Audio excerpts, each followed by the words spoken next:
جب اللہ ہی ناراض ہو جائے، جب اللہ ہی ناراض ہو جائے، اللہ تک پہنچنے کا راستہ کیا ہے؟ محمد الرسول اللہ صلی اللہ علیہ وسلم، جس میں دو چیزیں ہیں، ایک حقوق اللہ بیان کیے، ایک حقوق العباد بیان کیے۔ حقوق اللہ بڑے مختصر ہیں، نماز، روزہ، حج، زکوٰۃ، علم، ذکر، تلاوت، اور حقوق العباد جتنے انسان ہیں اتنے ہی حقوق ہیں۔ اس کی شریعت 90% ہے، حقوق اللہ کی شریعت 10% ہے۔ میں قرآن سے مثال دیتا ہوں، اللہ نے اپنا حق بتایا، پھر ماں باپ کا حق بتایا۔ اپنا حق کیسے بتایا؟ اختصار کے ساتھ۔ ماں باپ کا حق کیسے بتایا؟ لمبی تفصیل کے ساتھ۔ اللہ تعالیٰ یوں کہتا ہے وَقَضَىٰ رَبُّكَ أَلَّا تَعْبُدُوا إِلَّا إِيَّاهُ۔ ختم۔ میں نے یہ فیصلہ کیا ہے کہ میرے بندے صرف میری بندگی کریں گے اور کسی کی نہیں کریں گے۔ ایک آیت، ایک جملے میں اللہ نے اپنا حق بیان کر کے فل سٹاپ لگا دیا۔ اب اللہ ماں باپ کا حق بتانے لگا ہے وَبِالْوَالِدَيْنِ إِحْسَانًا إِمَّا يَبْلُغَنَّ عِندَكَ الْكِبَرَ أَحَدُهُمَا أَوْ كِلَاهُمَا فَلَا تَقُل لَّهُمَا أُفٍّ وَلَا تَنْهَرْهُمَا وَقُل لَّهُمَا قَوْلًا كَرِيمًا وَاخْفِضْ لَهُمَا جَنَاحَ الذُّلِّ مِنَ الرَّحْمَةِ وَقُل رَّبِّ ارْحَمْهُمَا كَمَا رَبَّيَانِي صَغِيرًا رَّبُّكُمْ أَعْلَمُ بِمَا فِي نُفُوسِكُمْ إِن تَكُونُوا صَالِحِينَ فَإِنَّهُ كَانَ لِلْأَوَّابِينَ غَفُورًا۔ 11 جملے ماں باپ کا حق بتایا اور ایک جملہ اللہ نے اپنا حق بتایا۔ لمبی فہرست حقوق العباد۔ تو میرا رب، میرا نبی صلی اللہ تعالی علیہ وسلم پوری دنیا اور آخرت کے مسائل کا حل لے کر آئے ہیں۔ ایک اللہ سے جڑنے کا ذریعہ بتاتے ہیں جس میں عبادات ہیں اور جس میں اللہ کی اطاعت ہے، جس پر اللہ کی مدد اترتی ہے۔ اللہ کی ان ینصرکم اللہ فلا غالب لکم، میں تمہاری مدد کروں تو کوئی غالب آ سکتا ہے؟ وَإِن يَخْذُلْكُمْ، اگر میں چھوڑ دوں، فَمَنْ ذَا الَّذِي يَنصُرُكُم مِّن بَعْدِهِ، کون تمہاری مدد کرے گا؟ زوال شدہ قوموں کا یہ مسئلہ ہے کہ وہ اپنے الزام اوروں پہ دھرتے ہیں۔ یہ سب کچھ امریکہ کی سازش ہے، یہ سب کچھ یہودیوں کی سازش ہے، یہ سب کچھ ہندوؤں کی سازش ہے۔ جو ہر دکاندار جھوٹ بول رہا ہے یہ امریکہ کی سازش ہے۔ رات کو شراب پی جا رہی ہے امریکہ کی سازش ہے۔ زنا کے اڈے چل رہے ہیں یہ امریکہ کی سازش ہے۔ چپڑاسی سے لے کر اوپر تک رشوت چل رہی یہ ہندوستان کی سازش ہے، یہ یہودیوں کی سازش ہے۔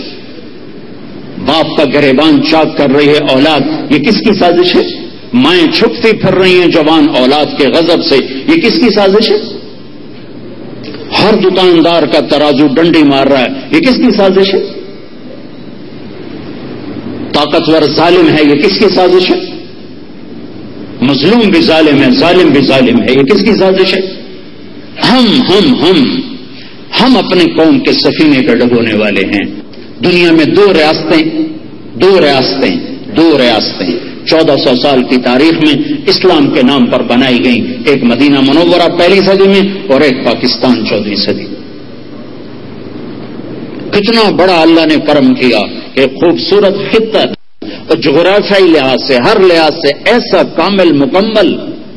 اس لیے تو نہیں دیا تھا کہ مائیں بے عزت ہو جائیں، اس لیے تو نہیں دیا تھا کہ باپ کے گریبان چاک ہوں، اس لیے تو نہیں دیا تھا کہ افسر شاہی چور بن جائے، اس لیے تو نہیں دیا تھا کہ حکمران ظالم بن جائیں، اس لیے تو نہیں دیا تھا کہ بیٹیاں گھنگرو باندھ کے کپڑے اتار کے ناچنے لگ جائیں، اس لیے تو نہیں دیا تھا نوجوانوں کے ہاتھ میں گٹار ہوں اور موسیقی کی محفلیں ہوں، اس لیے تو نہیں دیا تھا کہ بے گناہوں کا خون بہے، مظلوم کی آہیں عدالتوں سے ٹکرا کے واپس آ جائیں، اس لیے تو نہیں دیا تھا کہ وکیل جھوٹے مقدموں کی پیروی کریں، قاتل کو پناہ دینے کے لیے اپنا علم بیچ دیں، اس لیے تو نہیں دیا تھا کہ جج کا انصاف بک جائے اور حکمران پتھر دل ہو جائیں اور عورت بازار کی زینت بن جائے، اس لیے تو نہیں دیا تھا۔ جس امت میں، جس قوم میں 3 باتیں پھیل جائیں، میرے نبی کا پیغام، جس قوم میں 3 باتیں پھیل جائیں وہ قوم خود تباہ ہو جاتی ہے۔ ان کے لیے سازش کی ضرورت نہیں ہے، انہیں ایٹم بم مارنے کی ضرورت نہیں ہے، ان پر زمینی ہوائی حملے کرنے کی ضرورت نہیں ہے۔ ظلم، پہلی چیز ظلم۔ آج میرا ہر پاکستانی ظالم ہے۔ جھوٹ، دوسری چیز جھوٹ، آج 100 میں 100 آدمی جھوٹ بول رہے ہیں.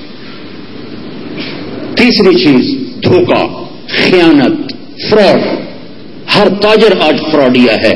ہر سے مراد سارے نہیں، 5 انگلیاں برابر نہیں ہوتی، لیکن 100 میں 100 جھوٹ بولنے والے ہیں، 100 میں 100 ظلم کرنے والے ہیں، 100 میں 100 دھوکہ دینے والے ہیں، فراڈ کرنے والے ہیں. مجھے کون ڈبوئے گا؟ میں تو پہلے ڈوبا جا رہا ہوں. عمر بن عبدالعزیز خلیفہ بنے. بنو امیہ کے ظالم حکمرانوں میں عمر بن عبدالعزیز آئے. جب ان کا انتقال ہونے لگا تو انہوں نے رجا بن حیوہ کو بلا کر فرمایا کہ میں نے ولید، ان کا چچا تھا، اس کو قبر میں اتارا. چچا زاد بھائی تھا. عبد الملک چچا تھا کہ میں نے عبد الملک کی بیٹی فاطمہ ان کے نکاح میں تھی. مروان کے 2 بیٹے تھے، عبد العزیز اور عبد الملک. تو عبد العزیز کے بیٹے ہیں عمر، اور عبد الملک دوسرا بیٹا تھا جو بعد میں حکومت کا وارث بنا. ہے ایک واقعہ. اچھوں میں سے برے پیدا ہوتے ہیں، بروں میں سے اچھے پیدا ہوتے ہیں. یزید کا بیٹا معاویہ رحمت اللہ تعالی علیہ 22 سال کی عمر، باپ اس کا 34 سال کی عمر میں مر گیا. وہ 22 سال کی عمر میں خلیفہ بن گیا. 3 بر اعظم کی حکومت اس کے نیچے ہے. 3 بر اعظم، کوئی سامنے مد مقابل نہیں ہے. 40 دن حکومت کی اور پھر سارے اراکین سلطنت کو جمع کیا اور اس نے بڑا خوبصورت خطبہ دیا. ایھا الناس، اے لوگو، جس تخت کے نیچے حسین کا خون ہو میں اس تخت پہ لعنت بھیجتا ہوں. یہ ہے تمہاری حکومت، جس کو چاہو دے دو، میں جا رہا ہوں. حکومت چھوڑ دی. یہ 10 روپے کے لیے جھوٹ نہیں چھوڑتا ہے. چھوڑ دی حکومت، 3 بر اعظم کی حکومت چھوڑ دی اور اللہ کی بڑی سلطنتیں، جنت کا وارث بن گیا. تو عمر بن عبدالعزیز نے فرمایا رجا، میں نے عبد الملک کو قبر میں اتارا. جب اس کے کفن کی گرہ کھول کے دیکھا تو اس کا رنگ سیاہ پڑ چکا تھا اور اس کا چہرہ قبلے سے ہٹ چکا تھا. پھر میں نے ولید کو قبر میں اتارا. عبد الملک خلیفہ، پھر ولید بن عبد الملک. میں نے ولید کو قبر میں اتارا. میں نے اس کے کفن کی گرہ کھول کے دیکھا تو اس کا چہرہ قبلے سے ہٹ چکا تھا اور رنگ سیاہ پڑ چکا تھا. پھر میں نے سلیمان کو قبر میں اتارا. سلیمان بن عبد الملک، تیسرا خلیفہ. سلیمان کی میت کو جب قبر کے قریب کیا گیا تو اس کا وجود ہلنے لگا. تو اس کے بیٹوں نے کہا ہمارا باپ زندہ ہے، زندہ ہے. عمر بن عبدالعزیز نے فرمایا نہیں، بل عجل اللہ بالعقوبہ، قبر کا عذاب جلدی شروع ہو گیا ہے، چھپاؤ چھپاؤ چھپاؤ. تو کہنے کہ میں نے اب سلیمان کو قبر میں اتارا. جب اس کے کفن کی گرہ کو کھول کے دیکھا تو اس کا چہرہ قبلے سے ہٹ چکا تھا اور رنگ کالا پڑ چکا تھا. قبر تو شرابی زانیوں کے چہرے نہیں ہٹنے دیتی، ان کے چہرے کیوں ہٹ رہے ہیں؟ اور یہ کون لوگ تھے؟ ولید بن عبد الملک تہجد میں 10 سپارے پڑھا کرتا تھا روزانہ، 3 دن میں قرآن ختم کرتا تھا. عبد الملک ابن مروان، سلیمان، ولید تہجد گزار. نماز تو بڑی بات ہے، کبھی تہجد نہیں چھوٹی، کبھی روزہ نہیں چھوٹا، حج نہیں چھوٹا، تلاوت نہیں چھوٹی، عبادات میں بڑے اوپر. کبھی زنا نہیں کیا، کبھی شراب نہیں پی. صرف ایک کام کیا، ظلم ظلم ظلم. ظالم بنے، ظالم.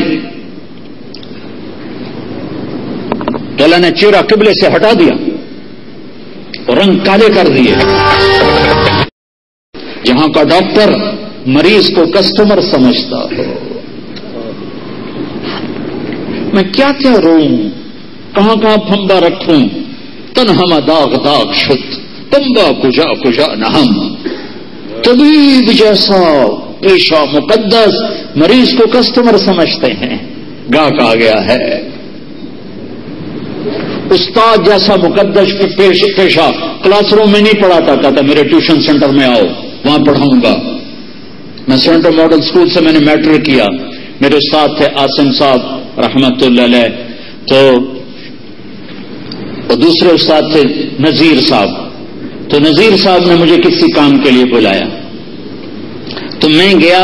تو دونوں ٹیچر کٹھے بیٹھے تھے اور عاصم صاحب پیپر چیک کر رہے تھے، اردو کے ٹیچر. تو پرچہ چیک کر رہے تھے، اوپر لکھا تھا فٹ بال کا میچ کا آنکھوں دیکھا. سینٹرل ماڈل اسکول میں کوئی 9ویں جماعت میں پڑھتا تھا، 68 کی بات. تو عاصم صاحب نے وہ یوں گول دائرہ لگایا کہ اس میں یہ تھا کہ اس نے فٹ بال کو ہٹ لگائی، گیند کو ہٹ لگائی، تو انہوں نے ہٹ کے اوپر ایسے گول دائرہ لگایا. تو نذیر صاحب نے فرمایا کہ اس کو غلط کیوں کیا؟ کہا یہ اردو کا پرچہ ہے، اسے ٹھوکر لکھنا چاہیے تھا، اس نے ہٹ لکھا ہے. ہٹ ٹھیک نہیں، ٹھوکر ہونا چاہیے تھا، اس لیے یہ کاٹ رہا ہوں. یہ ان کی گفتگو ہو رہی تھی جب میں وہاں پہنچا ہوں. اس کے بعد عاصم صاحب فرمانے لگے بھائی نذیر وہ فلاں بچہ ہے نا، وہ میرے پاس آیا تھا کہ سر میں نے آپ کے اوپر ٹیوشن پڑھنی ہے. تو میں نے اسے کہا بیٹا حکومت جو مجھے تنخواہ دیتی ہے اس میں میرا بخوبی گزارا ہو جاتا ہے، تم آ جانا میں تمہیں پڑھا دوں گا، میں اپنے علم کو بیچا نہیں کرتا. یہاں سود کو تجارت سمجھا جا رہا ہو، ظلم کو سیاست سمجھا جا رہا ہو، کتنے جھوٹے مقدمات. جب ایک مظلوم ہائے کرتا ہے، چاہے ہندو ہو مسلم ہو، دہریہ ہو متقی ہو، میرے رب کی قسم اللہ کا عرش کانپنے لگتا ہے، تھر تھرا اٹھتا ہے اللہ کا عرش. آج عدالتوں کے سامنے لاکھوں مظلوم سسک رہے ہیں. یہ سب امریکہ کی سازش ہے، ہندوستان کی سازش ہے. گھروں میں بیٹھ کے عزتیں محفوظ نہیں ہیں، موبائل پر قتل کر کے جا رہے ہیں. تو عمر بن عبد العزیز ان 3 کے بعد آئے. وہ ظالم تھے، یہ عادل تھے. انہوں نے 2.25 سال میں بنو امیہ کے ظلم کا صفایا کر دیا. اور 3 بر اعظم میں زکات لینے والا ایک آدمی نہ بچا. اس شخص کی حکومت دمشق سے دیپال پور کشمیر تک، میرے علاقے میں، ہمارے علاقے میں، دمشق سے کاشغر تک چین، دمشق سے سینیگال چوڑ تک، دمشق سے جنوبی فرانس تک، اتنے لاکھوں مربع میل میں زکات لینے والا ایک آدمی نہ بچا. لیکن اپنا گھر خالی ہو گیا. عید کا موقع آ رہا ہے، 12 بچے ہیں. بچوں نے آ کے اماں سے کہا اماں جی عید آ رہی، کپڑے تو لے کر دے دیں، ابا سے کہیں. تو فاطمہ بنت عبد الملک جیسی خاتون سیاسی لحاظ سے ابھی تک تو پیدا نہیں ہوئی، بعد میں شاید پیدا ہو جائے، کہ یہ خاتون 7 نسبتوں سے شہزادی. اس کا دادا بادشاہ بنا، خلیفہ بنا، اس کا باپ خلیفہ بنا، اس کے 4 بھائی خلیفہ بنے اور اس کا خامد خلیفہ بنا. یہ خاتون 7 نسبتوں سے ملکہ اور شہزادی بنی ہے. آج تک کوئی خاتون ایسی نہیں آئی. عبد الملک اپنی زندگی میں ہیرو میں تولتا تھا بیٹی کو. عمر آئے شام کو گھر، تو بیگم نے کہا کہ عید آ رہی ہے، بچے کپڑے مانگ رہے ہیں. تو عمر فرمانے لگے فاطمہ میرے پاس تو پیسے نہیں، میرے پاس تو پیسے نہیں، اور 3 بر اعظم میں زکات لینے والا کوئی نہیں ہے. اور کیا کہہ رہے ہیں کہ فاطمہ میرے پاس تو پیسے نہیں. تو فرمانے لگی پھر بچوں کا کیا کریں؟ کہا میرے پاس تو کوئی حل نہیں ہے. تو تھوڑے دیر بعد بیگم نے کہا میں ایک آپ کو ترکیب بتاتی. کہا کیا؟ کہا آپ ایسا کریں اگلے مہینے کی تنخواہ ایڈوانس لے لیں، اس سے میں کپڑے سی لوں گی، اور جو گھر کا خرچہ ہے میں کوئی اون صاف کر کے، کوئی گھر میں کوئی بیٹھ کے مزدوری کر کے چولہا میں چلا لوں گی، وہ آپ میرے اوپر چھوڑ دیں. کہنے کہا یہ ٹھیک. تو باہر نکلے، ان کے خزانچی کے مزاحم اسے بلایا، کہا بھائی ہمیں اگلے مہینے کی تنخواہ ایڈوانس چاہیے، ہم نے بچوں کے کپڑے بنانے ہیں. تو مزاحم نے کہا امیر المومنین آپ مجھے لکھ کر دے دیں کہ آپ 1 مہینہ زندہ رہیں گے، میں تنخواہ دے دیتا ہوں. تو عمر خاموش ہو گئے اور اٹھ کر آئے اور اپنی بیگم سے کہا فاطمہ میرے بچوں کو کہہ دینا میں کپڑے نہیں دے سکتا.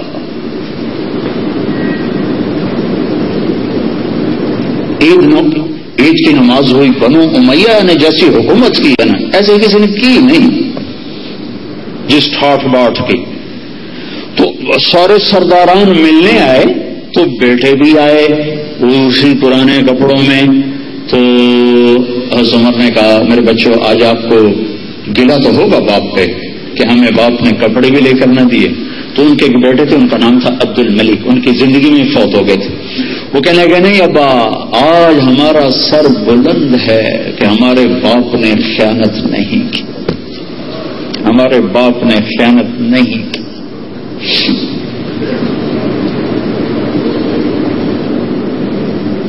گھر میں تشریف لائے تو بچیاں منہ پہ ایسے کپڑا رکھ کے نا بات کر رہی تھیں، تو حضرت عمر نے پوچھا کیا ہوا، منہ پہ کپڑا کیوں رکھا؟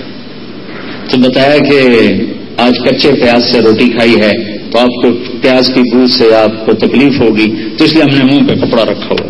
تو حضرت عمر رونے لگے کہ بیٹیو، کوئی باپ اولاد کو دکھ دے کے راضی نہیں ہوتا، میں تمہیں بڑے اچھے کھانے کھلا سکتا ہوں لیکن میں تمہاری خاطر جہنم کی آگ نہیں خرید سکتا۔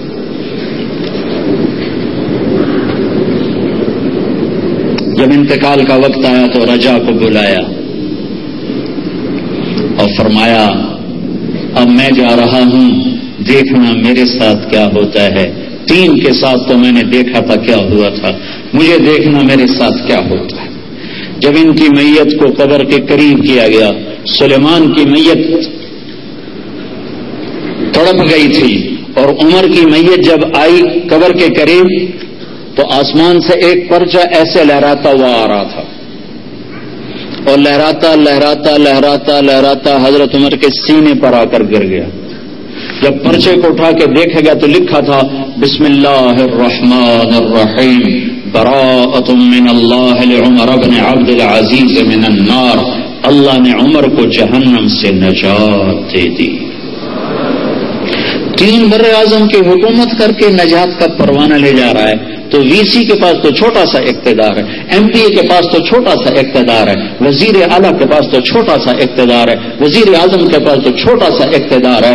آج کا اقتدار تو بہت معمولی ہے، اس میں ہم کیوں نہیں اپنے مالک کو ڈھونڈ سکتے اور راضی کر سکتے؟ سیکھا نہیں، ارادہ نہیں۔ تو پھر جب ان کو قبر میں اتارا تو رجا ان کی قبر میں اترے اور وصیت کے مطابق کفن کی گرہ کو کھول کے دیکھا تو فرمایا رجا نے میں نے دیکھا چہرہ قبلے کی طرف تھا اور یوں لگ رہا تھا جسے 14ویں کا چاند قبر میں اٹھا۔